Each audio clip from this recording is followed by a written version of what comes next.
As Ann Lemley mentioned a few moments ago, we have lots of things going on right now. So uh, it's a little strange to only have an abbreviated uh, list of topics for today.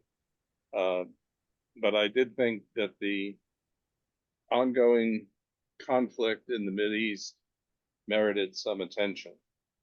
Uh, I'd like to start with a little conversation about the role of embassies. Uh, we have a long history of international practice in which uh, embassies are considered to be the sovereign territory of the country. Uh, we respect that. The United States has been observing that in recent years as a person that was waiting for extradition to the United States in England, took up a residency in the Embassy of Ecuador there for many years. We recognize that as sovereign territory of Ecuador. Ecuador has been in the news this week as it invaded the Embassy of Mexico and removed a senior political figure there who's been charged with crimes. Mexico is screaming bloody murder over that as a violation of its sovereignty. And I mention that because it was on April 1 that we believe, at least news reports suggest, that it was Israel that launched a missile attack on the diplomatic compound, including the embassy of Iran in Syria. And that missile attack ended up killing two senior generals of the Revolutionary Guard of Iran. And Iran, not surprisingly, responded that this was an attack on its sovereign territory. Now, first question I would ask is whether we think the government of Israel knew that if they chose that location to make their attack on the Revolutionary Guard leadership, that it would force a response from Iran. That would be the highly anticipated response. And was that a conscious decision? Because remember, in the Trump administration in 2020, this country took out a senior revolutionary commander, in fact, perhaps the top chap, by a missile fired as he was driving in an automobile in Syria. We consciously didn't do anything vis-a-vis embassy territory, but it would appear that the Netanyahu government chose that location. Why would they? Do you think it was on purpose that they chose that location because they knew it would stimulate a significant response from Iran? And if so, why would they want to do that? Any thoughts?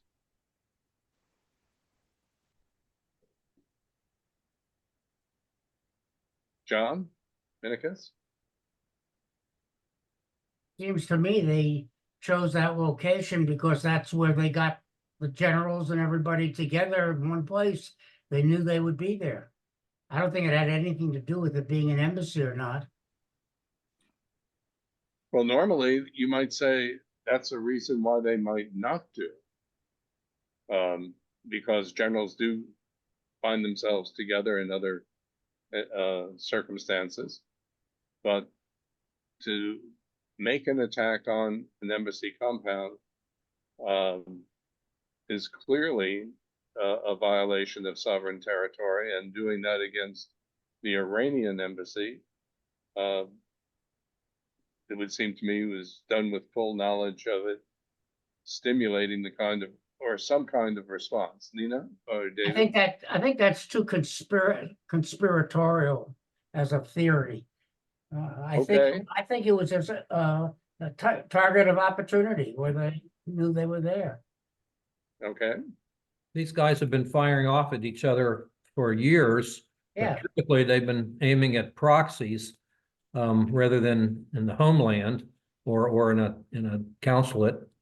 But I think that one possibility is that Israel thought it would take the attention away from what's happening in Gaza and give them some breathing room there. I don't think they anticipated as substantial an attack as they had, but on the other hand, it's given them a lot of evidence that they can protect themselves against a large-scale attack. So I think Israel came out pretty well on this, personally. But perhaps not in the long run. Okay. Other thoughts? Anybody? It seems to me that Prime Minister Netanyahu did indeed get a substantial international win out of this exchange. Instead of daily recriminations over the military activity in the Gaza Strip and in the West Bank, all of a sudden, the United States, Britain, Jordan, the Emirates, Iraq, all were providing assistance to Israel, whether it was through planes and destroyers on naval ships, shooting down missiles on Israel's behalf. It was a very significant change of interaction. Anne Lemlin? Yeah, I'm wondering, what happened to Israel going into Rafah? They were saying that regardless of what anybody said, the US was not too much gung-ho on it. They pulled people back. And I'm wondering if they've just kind of shifted the type of thing they're going to do. And these particular examples are more acceptable than if they had, killed. They were killing an awful lot of innocent Palestinians, and this is now people will tend to support them more if it's targeted against obvious top people who are enemies. So it's interesting that just has kind of been quiet, and I don't know what's going on. We don't know what's going on there. Well, let me ask about the Iranian side. It took the Iranians 2 weeks to respond. They did so with lots of advance notice being given to intermediary parties to say, we're going to be responding, but it's not going to be all-out conflict. On the other hand, 300 missiles, several of which were ballistic missiles, as well as cruise missiles, plus lots of drone attacks. It was a substantial response. But then, as we know from news reports, 99% were blown out of the sky. How have they come out of this, Martha? I think they were trying to figure out how to make a big splash and look like they were really striking back. And they knew that 99% of the missiles would be shot out of the sky. And they were leaving enough time that the various diplomats and people in other countries, such as the United States, would be prepared for such attack. Everybody knew it was going to happen. It largely, a lot of the missiles were directed towards the location where the shelling had occurred. The bombing had been taken place. And I think everybody is playing this game of we have to show that we're going to respond, but we don't want it to get out of control. Okay. Gene? I mostly agree with what Martha said. The only thing that makes me wonder if that was the case, that was quite a significant bombshell, let's say, they found on the ground.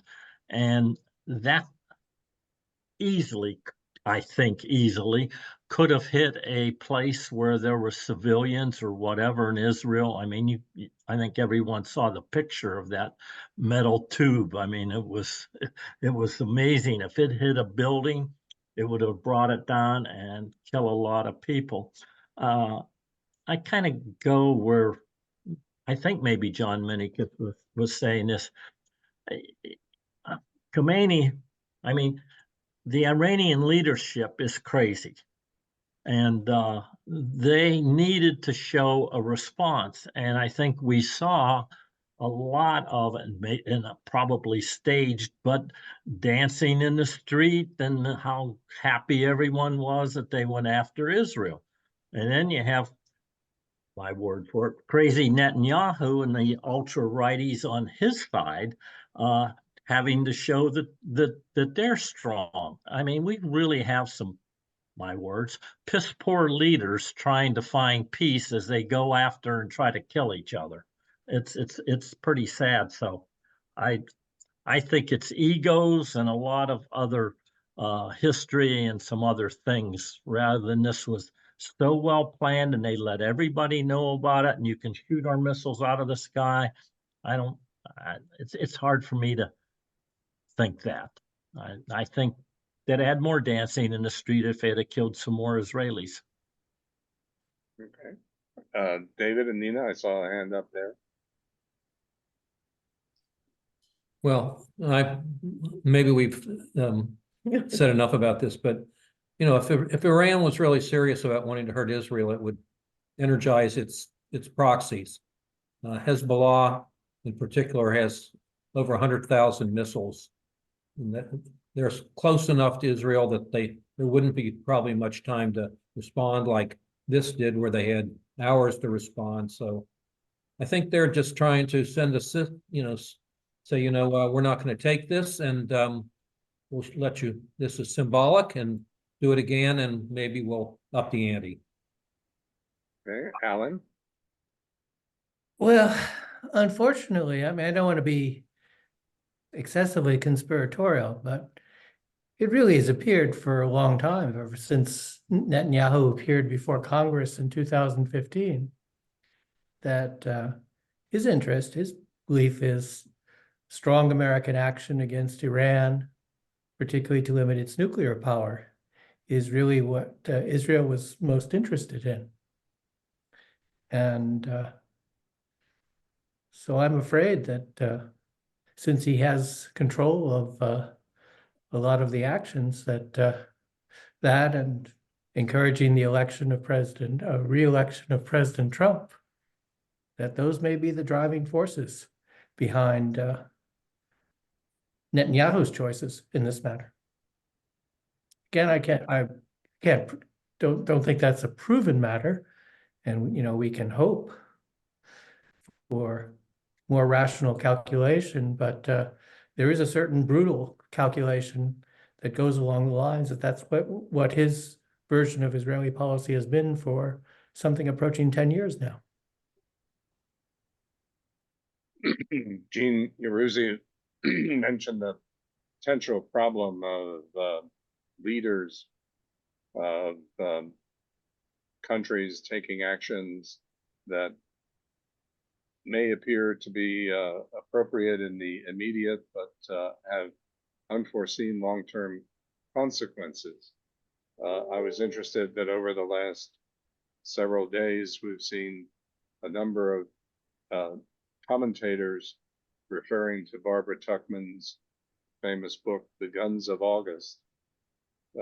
She famously wrote about the start of World War I with a series of actions taken by so-called minor league players that ultimately resulted in what some folks thought would be the war to end all wars. So it's still certainly a dangerous place. I put on the reading list of possibilities the article called Power by Proxy, How Iran Shapes the Mideast. And I hope all of you might have a chance to take a look at that, because it, in my view, has the best assortment of maps of the region. Both maps that give you a sense of where the countries are in large scale, but then much more specifically where a lot of these other players are that are not nation states per se, such as Hamas and Hezbollah, and then the Houthis and a number of other groups, most of which are being funded by Iran and provided with military equipment by Iran. And you then can see the relationship between Israel, Jordan, Syria, and Iraq, as areas in between Israel and Iran. So I hope you all have a chance to look at that. Okay, well, when you switch to the, there's a certain criminal trial that has begun in Manhattan under the auspices of the New York County District Attorney. And we're in the process of jury selection. Some people said that it would take 2 weeks at least to get any panel put together. Turns out that after 1 day of focused attention on jury selection, as opposed to motions by both the defense team and the prosecutor before the judge, 7 jurors have already been selected. They're shooting for 18, which would be a jury of 12 plus 6 alternate jurors. And I thought we might start with a group survey, and that is to ask all of you, assume for the moment that you have been summoned to come to the criminal court in Manhattan as part of the potential jury pool. Now, how many of you would immediately raise your hand and say, I want to be excused? I can't do it. Okay? And the legitimate reasons certainly are a number of options, such as I think I could not possibly be impartial. I have childcare and other responsibilities that I must take care of others. I have a certain type of business obligation that I simply can't take off for 2 months and so forth. Or I'm frightened.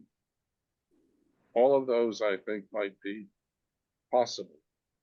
So that's my first question. I see there's fairly substantial raising of hands of folks who said they would wish to be excused.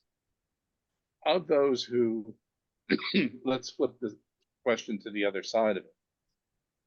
If you were called, how many of you might be able to say honestly that you could render a decision impartially? Any of you? I see John Costello. Okay, you've got one there. Alan?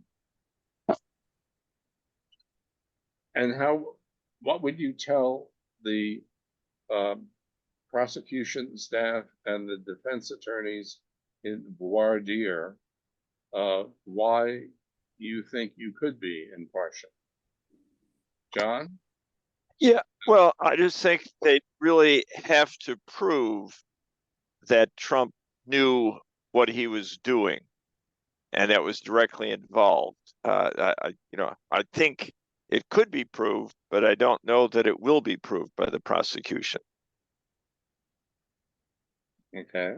So that you would be able to put aside whatever personal feelings you might have, pro or con, concerning Yeah, the defendant. yeah, I have no doubt that he did it, but I don't know that they can prove it. Okay. Interesting comment for certainly the defense attorneys if they heard you say, I have no doubt that he did it, but they've got to prove it. Okay, that's terrific. Alan, you Well, I could take instruction from the judge about what the matters of law are and stuff of that sort and make a good faith attempt to follow that. I would really think of that as distinct from my general evaluation of the defendant. okay? I think it's really hard. I'm sure you both could do it, but I think it is difficult. Ruth, and then Nina or David. I've actually been asking myself that question, if I could be impartial when it comes to judging Trump's actions. And I'd like to think that my rational mind could take over. So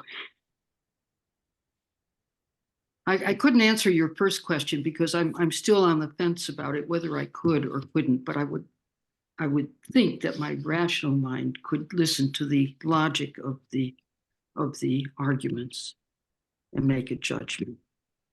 Okay. Maybe not, though. I'm not sure. Okay, Martha. Yeah, I feel the same way as Ruth. I wish I felt as John Costello. But I've been involved in so many discussions recently about what's called unconscious bias that I would just worry that I couldn't do the job right.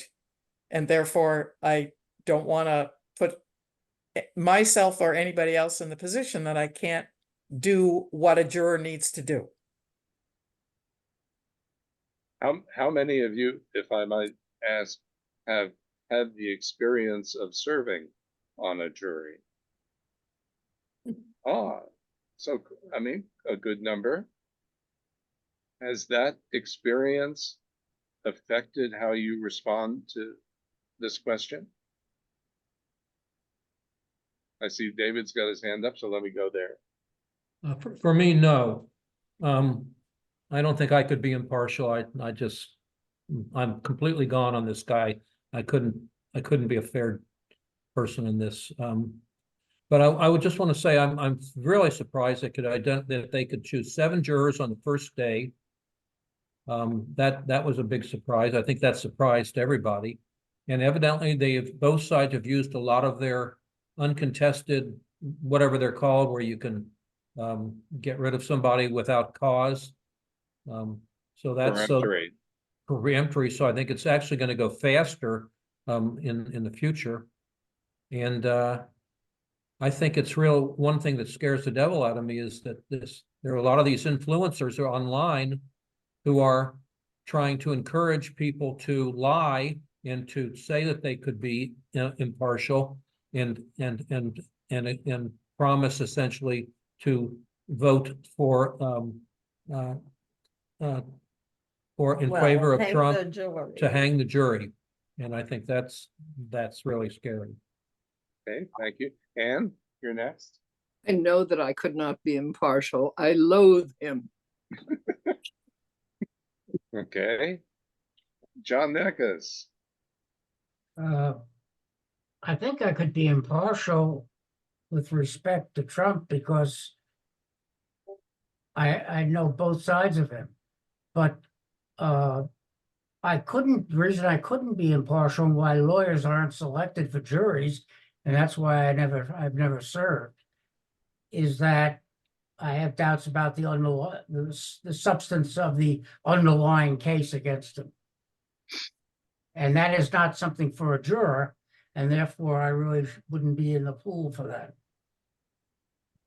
If I'm not mistaken, I heard on TV last night that about The four law has changed in New York, and about four lawyers of them now, are the lawyers. lawyers are now definitely Yeah, subject to being called Oh, to yeah, jury yeah, duty.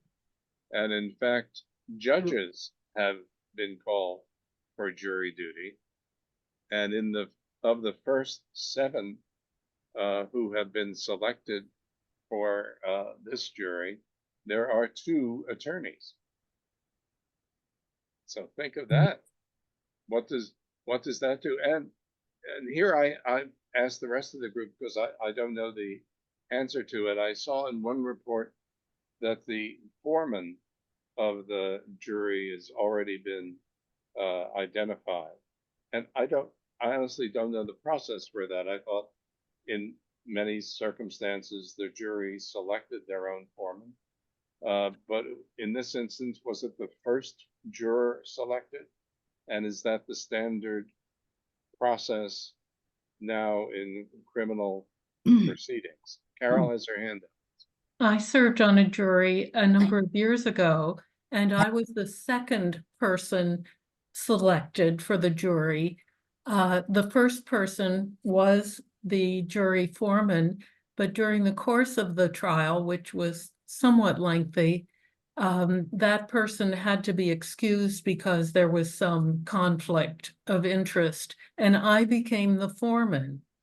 And it was a fascinating process, but and much discussion and not unanimous at the beginning among the jury. But that seems to be the way it's handled in New York State. Well, thank you for that. That's very helpful. Well, it's certainly going to be an interesting couple of days going forward. There are no proceedings or no jury selection proceedings today. They have a great opportunity to exchange more papers, perhaps get more rulings from the presiding judge. But I'm delighted to say that we have been joined by Mike Sigler. We're happy to have you with us, Mike. Thank you. Can you hear me? You can hear you fine. Oh, great. All right. Mike is the Republican candidate for New York State Senate seat that will be up for election in this coming November. I've had the pleasure of working in one or another capacity with Mike during his tenure on the Tompkins County Legislature, where he's been a representative from the town of Lansing. I guess sometimes the district might have even spread over beyond Lansing. I'm not sure about that, Mike. But we're delighted to have you with us. And perhaps why don't we start by simply asking you to tell us a bit about yourself and why you've decided to make this run for the New York State Senate.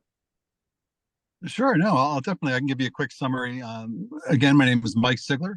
I represent the town of Lansing. I live on Peruville Road.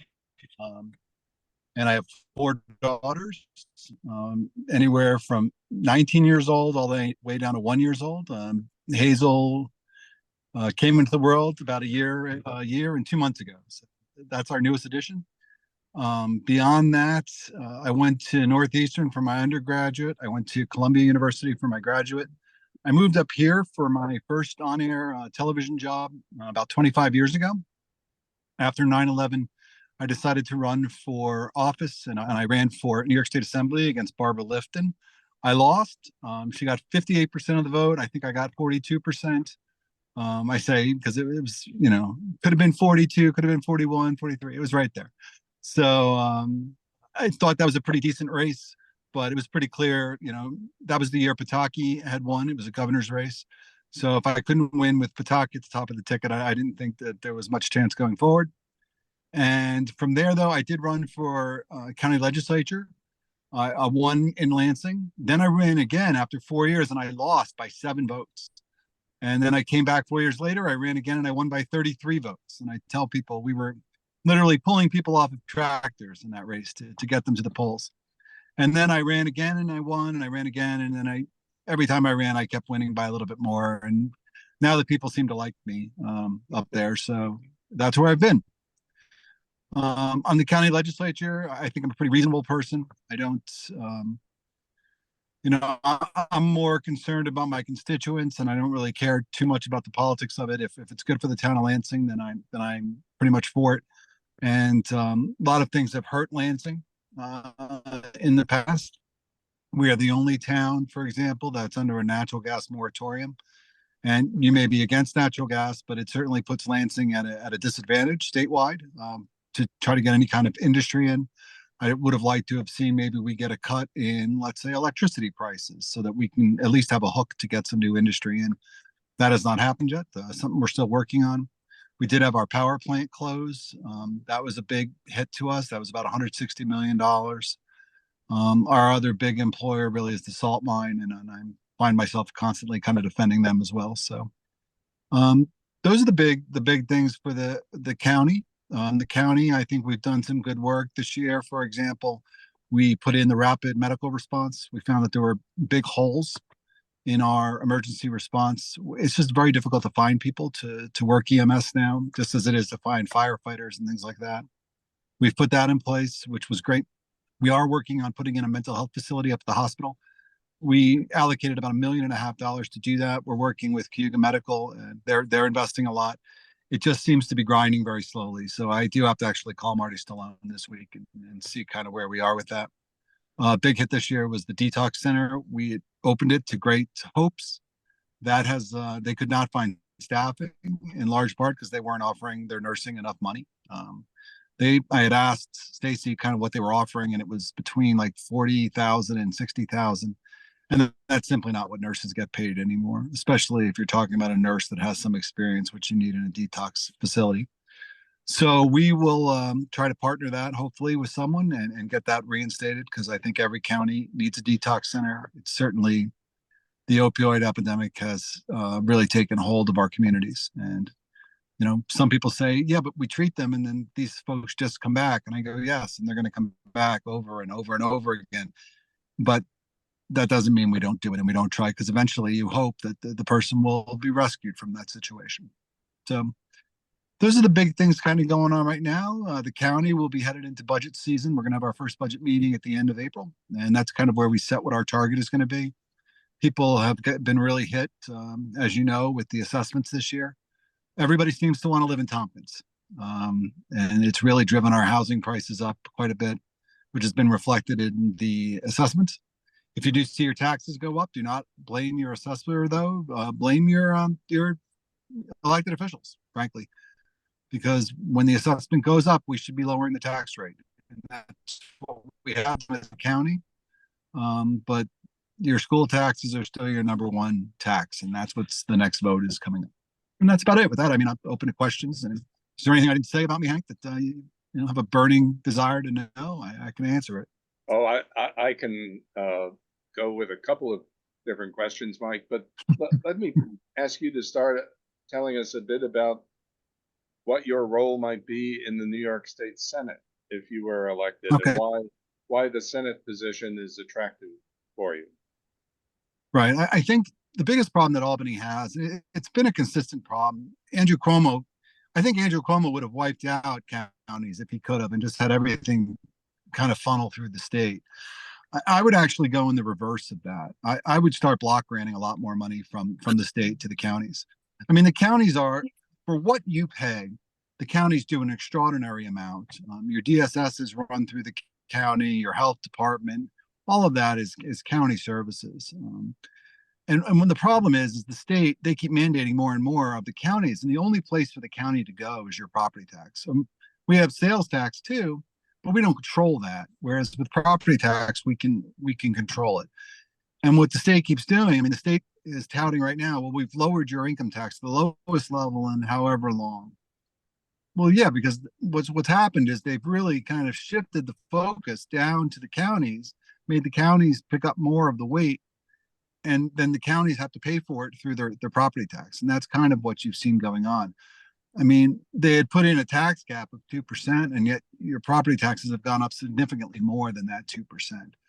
So that's what I see coming out of Albany. And I see Albany, they're making decisions for municipalities and for counties that used to be very locally controlled. And they are trying to do that through, like, let's just pick solar panels. You may be pro solar panel, against solar panel. That's not really the issue. The issue is they're putting in large scale solar. And when I mean large scale, you've seen the ones at Dryden. That's community solar, right next to the cemetery there, for example. That's about 50 acres. That's a community solar. That's pretty traditional. A couple of the ones in Lansing are like that. The ones they're talking about for upstate New York now, we're talking about 800 acres or 1,000 acres. I mean, these are very large arrays that you would see maybe out in, I've seen one in Ohio, for example, but that's a pretty new one, maybe out in Arizona. You've just never seen anything like that in upstate New York. And the problem is they're going to be putting these on not just prime farmland, but active farmland. So like all the land kind of up around my house, for example, is growing corn right now for Walnut Ridge, which is only about a mile away. And the trucks just run 24 hours a day to fill the silage over there. That land's going to be taken off the books for farming. It's going to be put into solar. Maybe they're actually talking more Groton. That's the Yellow Barn project, and that's about 800 acres. And it's because the big power lines run through Lansing, and all that farmland just is going to be locked up. And so those farmers are going to have to go further afield and truck that back from farther. So I don't think the environmental impact is as good as what people are saying. But those decisions are being made in Albany, right? The siting, what the homeowners, I mean, these are going to be right next to houses, and there's only about 100-foot setback. All those decisions are coming out of Albany with very little input from the local community. And I don't like that. That's something that bothers me, has always bothered me about Albany. This idea that, it's like the housing that Governor Hochul wanted to do last year. The problem wasn't that everybody doesn't agree we need more housing. The problem was she was going to go in and make the state kind of have a dictate of what it was going to look like, and this is what we need. Whereas if she had kind of approached the county legislatures, or the county, some have board of supervisors, or even the county supervisors, and said, listen, how do we push more housing forward in your community? What do you need to do that? I think she would have gotten a better response. And I think you're seeing more of that this year, actually. You're seeing more of that outreach to say, okay, what do you think it should look like? Because in the end, why do we have all these levels of government, right? It's because the government closest to you is the one that probably knows the most about you. And I think the state has somehow lost that perspective. So when you say, why would you run for state senate? I'm at everything. When I go into a room, people are like, you really are at a lot of things. And I go, yes, because I go to a lot of things, because I think that these one-on-one discussions, mostly the side discussions, COVID was devastating for people like me, because you're in a meeting, you're not having that side discussion. So you're not learning kind of like, why is that failing? Why are we having a problem with TCAT? And if you have a personal one-on-one discussion, it may be after the meeting, you learn all of that. So I'm glad to see us return out of COVID to have more of those discussions. And I think that is something that Albany is just missing. You're missing people who are really kind of getting down into their community and asking the experts. And that's why you have so much problem. Somebody went to the judges and said, we're going to take this power away from the judges, for example. And nobody asked them what would happen. And when you ask judges, they say that. Like, nobody really talked to us about what would be the best way to implement this. And that's why you have the police now saying, this has been a failure. And because nobody was really consulted. And it's one thing to pass all these laws in Albany and say, okay, we've addressed the problem. We've passed the law, and that solves the problem. You still need the people to implement it. And if you don't have those people on board, then they're not going to implement it. And they're not going to do it anyway, the way that you think will work. So that's why I think the outreach to the communities is really the biggest thing you can do. Well, one way we can use some outreach to the community is by opening it up to the group here to ask either to make you hear their comments or to ask you questions. So let me turn to my colleagues and say, have at him. Who would like to start?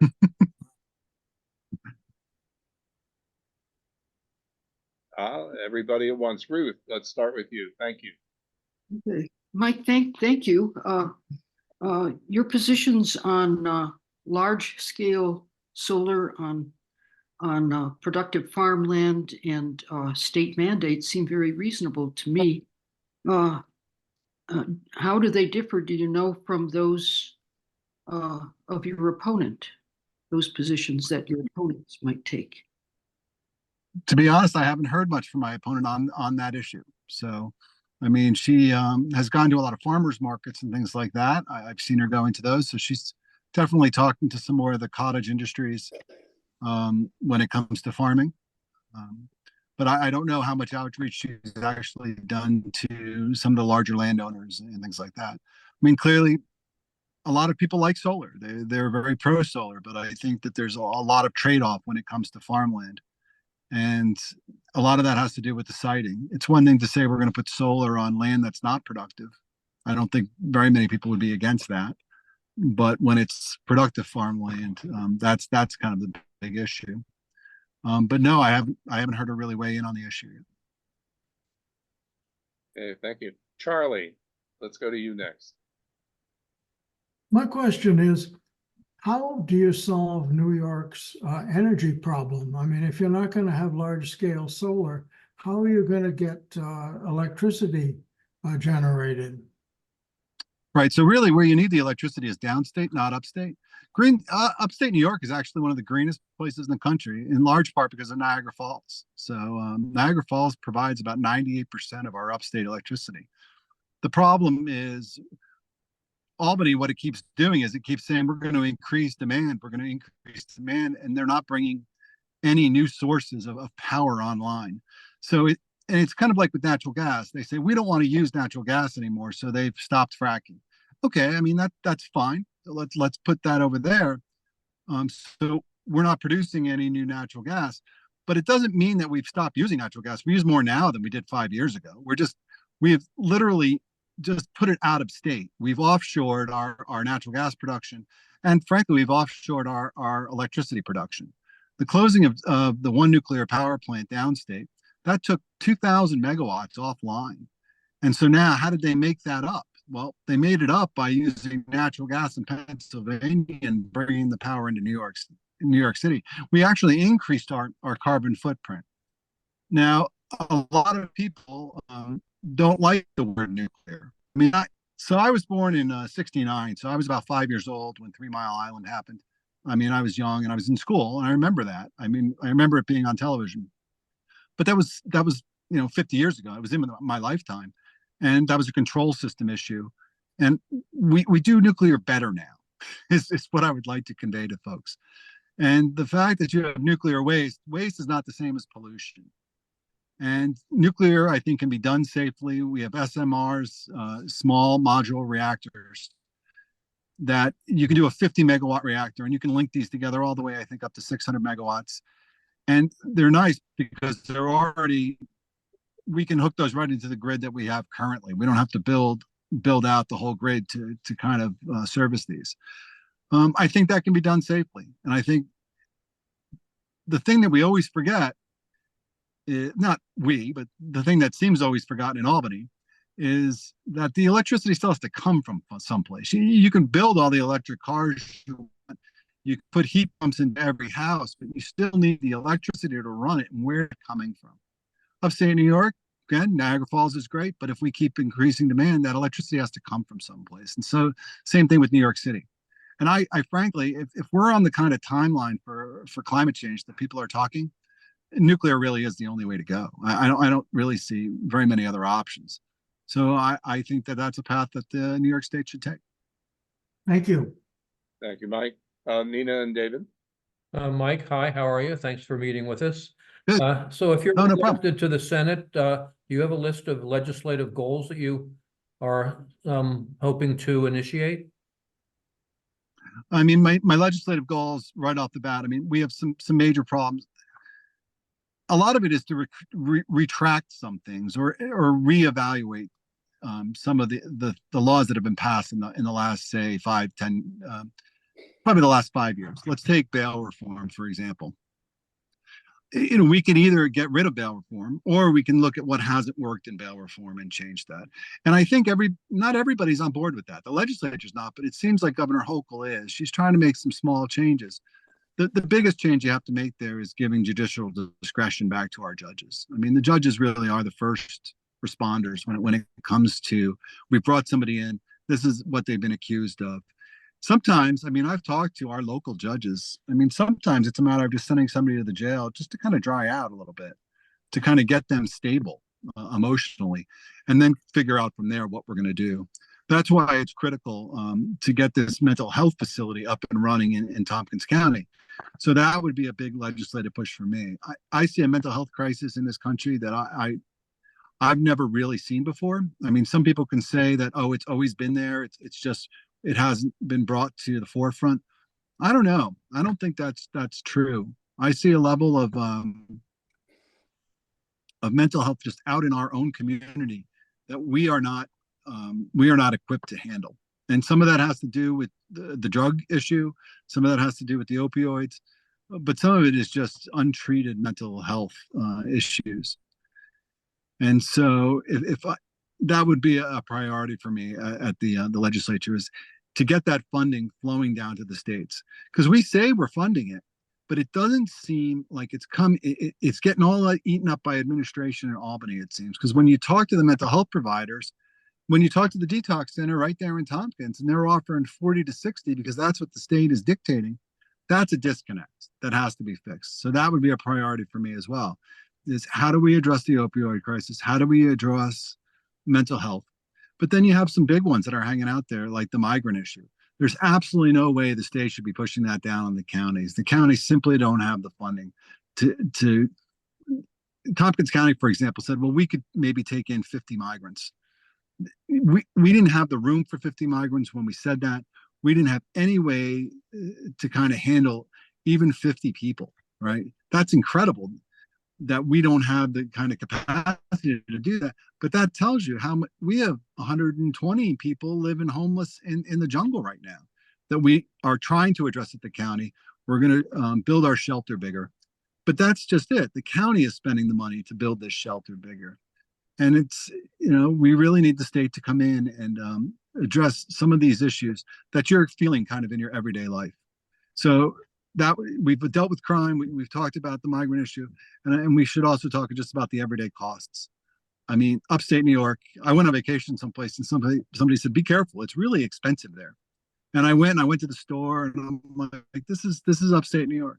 We really don't pay that much less for any upstate New York than any place else. And the taxes are becoming overwhelming. If they haven't already been overwhelming for people, we've gotten to the point now with this assessment, people are really starting to see it. And when you have a school district that says, we're going to hold taxes flat, people are going, what do you mean you're going to hold them flat? You've literally, that means you're going to increase my taxes by X amount. And there's a lot of people that are, I mean, there are community meetings happening right now that I never have seen, where you're having 80 people show up to a meeting to talk about the school taxes. So I think we do need to work on that too, is the funding model from the state of how we actually fund schools to New York State. I think there's an opportunity to make really significant change. One of the things I've always thought from a county perspective that the county should not pay is Medicaid. So the federal government pays 50% of your Medicaid, the state pays 25%, and the counties pay 25%.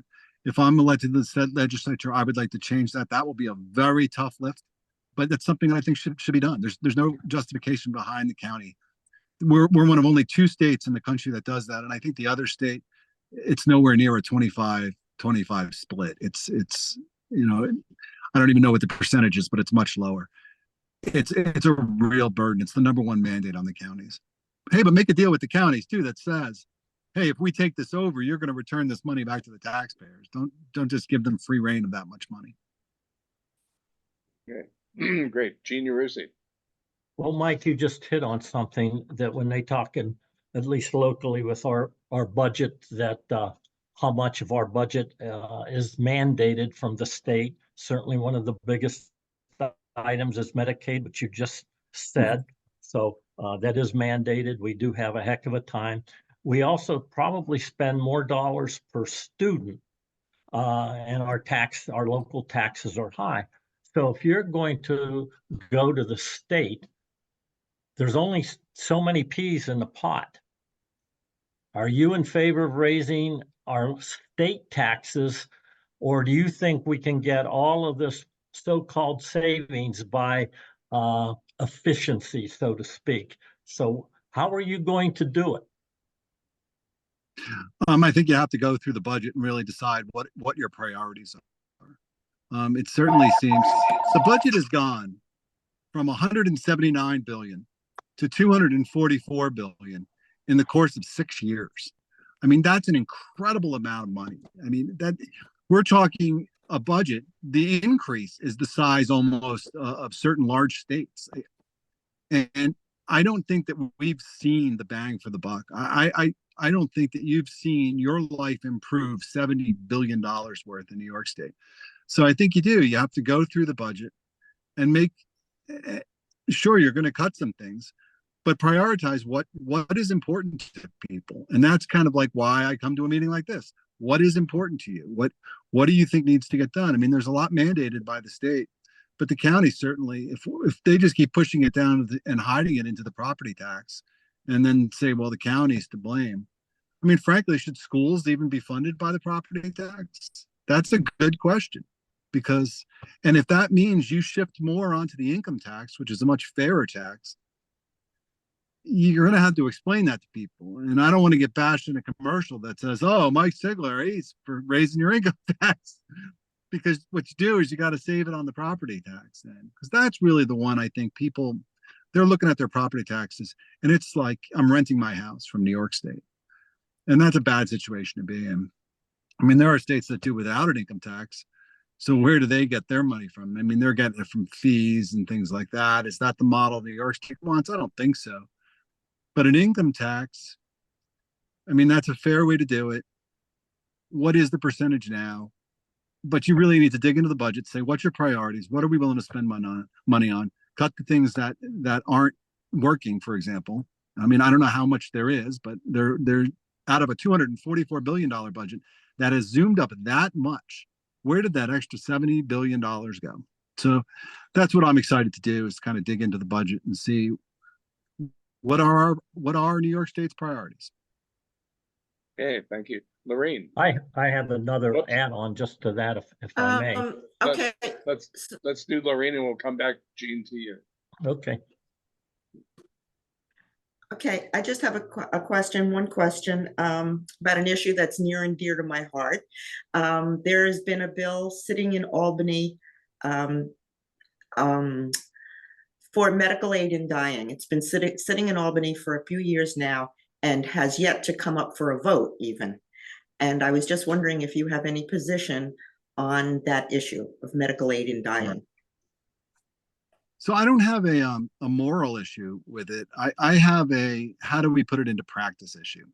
So when my mother, she had lung cancer the second time, very clear she was in the hospital, was going to die. I mean, they certainly had her full of a lot of drugs, and eventually she passed. It wasn't very long after that. So it's not that I don't have personal experience dealing with that kind of situation. And if she could have done it even more peacefully, I guess that would have been the way to do it. But I'm pretty sure that's the way it was done, kind of idea. The problem I have is more what happened and what is happening right now in Canada, right? Whereas you have a situation where it's a medical aid in dying. Okay, but they're extending it to things like drug abuse. Like if you're a drug abuser and you want to have aid in dying, that's an acceptable reason. Or if you have a mental health issue, and it's expanded well beyond the boundaries of kind of what it was meant to do. And if we can clarify the language in any kind of bill that's going forward to make that not the case, then I could see room for it. but that is a concern for me because it is being tried in Canada. They're doing it right now. And you're hearing these things coming out of Canada of how this has expanded beyond what they actually initially intended. Maybe we should use the wording that New Jersey used because they've passed it. So, well, maybe we should. I mean, I'll have to read the New Jersey bill and see what it said. Okay, back to Gene. Thank you, Yeah, Lorraine. my quick either question or observation is, Mike, Mhm. when you raised the point, have we, you know, with the amount in the budget, have we felt that? I think that especially in budgeting in governments, kind of like other things, you get mixed up between operating budgets and capital needs. Mhm. And maybe we did need a lot of those things. So you'll have fun digging into the budget, but I don't think it's easy to say, well, it's gone up by this percentage and inflation was only this much. So where's it all going? When you get behind, like we have on bridges, for instance, in the federal or many other infrastructure things, you can't just look at the budget and say, well, it's gone up like that. It's like the school districts when they want to, let's say, buy all buses or whatever, the people go crazy. Those are big capital needs and they need to be spent, which is over and above the operating. So I would ask you to make sure that when we're looking at operating as one thing, capital needs is another. And I still don't know how you're going to do it except cutting some of this capital needs without increasing New York state taxes. Right. No, I understand what you're saying. I mean, I'm going to focus a lot on the property tax, though, because that is the one I think people are feeling. Frankly, the one that really worries me is the school bus electrification. I think that's not a great policy. It's a vehicle that's used 180 days out of the year. It would not be effective. I'm just going to take Lansing. It is not a good idea for Lansing to go that route. My kid, she's going to a track meet. It's down a marathon. An electric bus it can get them there. It can't get them back. Is the problem. It just doesn't have the range to do that. So you're going to still have to have diesel buses in Lansing. It doesn't deal with the terrain very well. I mean, these are just what it is. I mean, they also cost 3 times what a diesel bus costs. We don't have the people on staff to maintain the diesel buses. No matter now we have to have a mechanic for the diesel bus and we have to have a mechanic for the electric bus. And that's kind of what we're finding too with TCAT. And that's why we have these now 7 electric buses and we don't, people can say, oh, it was a good experiment. I'm like, well, it was a good $3, $4, $5 million experiment. And I think that's where policy really does make a difference when you look at that and you say, okay, if we're talking climate change, that's why we're allegedly doing this, is to make these buses electric. How much of an impact does that expenditure really have on that? And I think we'd find that it really doesn't make that much of an impact. There are other things that we can do that would have a much larger impact on our carbon footprint than electric school buses. Okay, we're coming to the end of the hour. Ruth, a real quick one. Yeah, Mike, how do you feel about health care for all in New York State? And does it stand any chance of passage and why or why not? Right. So I don't actually think it stands any chance of passage for the simple fact that they've tried to pass it for like 30 years and it never has passed. I don't have a huge objection to the idea of it. But I want to look at this more practically. The reason it doesn't pass is just because it's a really big number. I mean, when you look at the cost of healthcare, and if you wanted to go Medicaid and it's really not Medicare for all, it's Medicaid for all, because people aren't going to pay for it. They want to be able to go in and not get charged for the service, and that's Medicaid. But if you called it Medicaid for all, nobody'd want it. They'd go, oh no, we don't want that. Okay, but so let's talk about it though as healthcare for all. If you wanted to get something like that passed, I would suggest it, and I did this at the county legislature. We moved to pass it again, and I said, okay, and I took a bite out of an apple, and it was kind of silly, but it was a good point. I think this is the kind of thing you got to take off in bites. because it would cost so much money. People look at the bottom line and go, oh my gosh, we can't afford that. So why don't we pick out a disease that affects everybody, like cancer, right? And I wrote an op-ed article. If you do Sigler cancer, you can probably find this. It was on Tompkins Weekly. And what if we said, okay, New York State, we're just going to, if you get cancer in New York State, we're going to pay for that. What's the cost of that? Like, and it's good to do it this way for this reason. I can put a number to it. The reason Medicaid or Medicare for all doesn't pass is because you can't really put a number on it. With cancer, you can. We know how many people get cancer. We know the average cost of paying for that treatment. We know the success rate. We know all of that. So how much would it cost then to make that a disease that is completely covered by whatever we have? And when I did the numbers, it was about $7 billion. It's going to be more now. Well, that's a real number. That's something I can now go and take into a budget negotiation and say, okay, we need to come up with $7 billion. Let's say it's 15 billion now. Okay, well, again, real number, something we can deal with. And then once you have that in place, then you take on the next one.